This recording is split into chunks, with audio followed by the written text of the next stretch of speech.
Ladies and gentlemen, you don't know where I've been.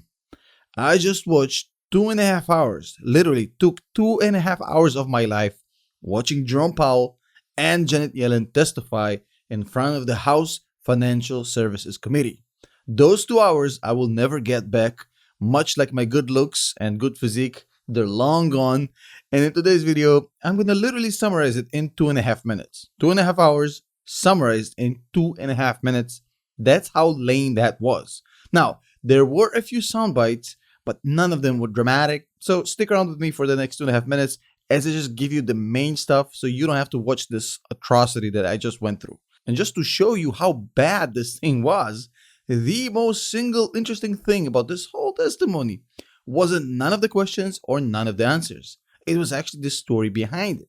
We have Janet Yellen, who was fired by the Donald, only to give Jerome Powell her old job back. I don't know if you guys remember, but Janet used to have Jerome's job. Donald fired her, and now she comes full circle and she becomes the head of Treasury. Now, in this appearance, they seem friendly, and from what I know, they pretty much have a good relationship. There's not a lot of animosity there, so don't expect any drama alerts nation on that story anytime soon. However, we actually had a few good, decent questions, which I want to cover in this video briefly, because this is really not a lot of substance. That testimony was just goggly goo nonsense. Now, first of all, let's start with Jerome Powell. Now, Jerome Powell got asked the same question we heard him actually answer before. Hey, Jerome, with the endless money printer that you're operating right now, basically we just gave out 1.9 trillion stimulus. There's 3 more million coming in down the pipeline with infrastructure and with zero interest rates and with the economy bouncing back. I mean, aren't you seeing a risk of inflation? And basically Jerome Powell said, no. In other words, which is kind of his mantra, which isn't that surprising. I mean, Jerome Powell stuck to his guns throughout this entire time, basically giving the same answer. To his credit, he has been really consistent. Essentially, what he told you guys in this testimony, well, dear people of the internet, if you see increased inflation numbers, don't believe them, because these are skewed numbers. Because year over year, they're compared to March and April of last year, which was the height of the pandemic, pretty much when the market was pretty much dead. So right now, of course, you're going to see a lot of inflation, but it's really, really fake because it's not really comparable to a normal economy. And I guess I can actually hear that, and I'm not going to say that this is completely ridiculous, but come on, Jerome. He's actually engaged in what I think is a lot of wishful hoping or wishful thinking.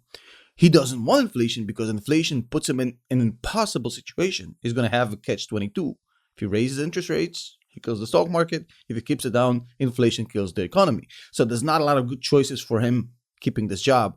However, I think there's a lot of wishful thinking because there is no way, economically speaking, to print 40% of the dollar in the past year, give out stimmies like it's nothing, and lower the interest rates to zero and say, well, we're not concerned about inflation. But again, it's his position. It hasn't changed. And all I want to say in this video, he just repeated it. And that is 100% fine.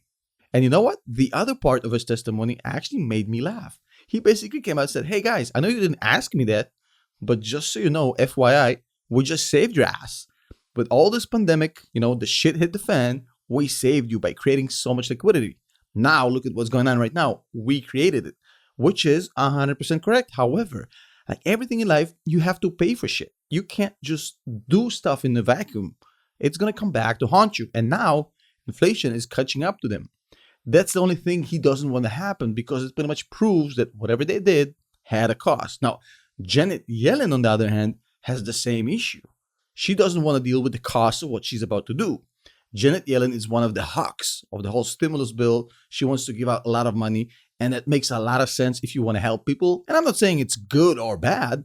I'm just saying that if you want to give out money, you have to be clear that this thing is going to come with a cost. You can't just give out money and say, well, it's not going to cost you anything. However, Janet Yellen, again, being as consistent as Jerome Powell, said the same thing. Well, we're going to give you all this money and you won't have to pay for it ever, which is ridiculous. Again, she basically said in this testimony, well, we're going to raise corporate tax and that's how we're going to pay for all of the stimulus packages. And you know my position on this. I'm not going to repeat myself. I don't think it's a good idea. But again, there's a lot of arguments here. I just want to give you the recap. This is not about my opinion. Now, I hope you found that useful. I kept it short. If you appreciate it, Hit the like button. I'm joking. Don't hit nothing. I'll see you guys next video. You thought I'm going to ask for likes? Fuck, man.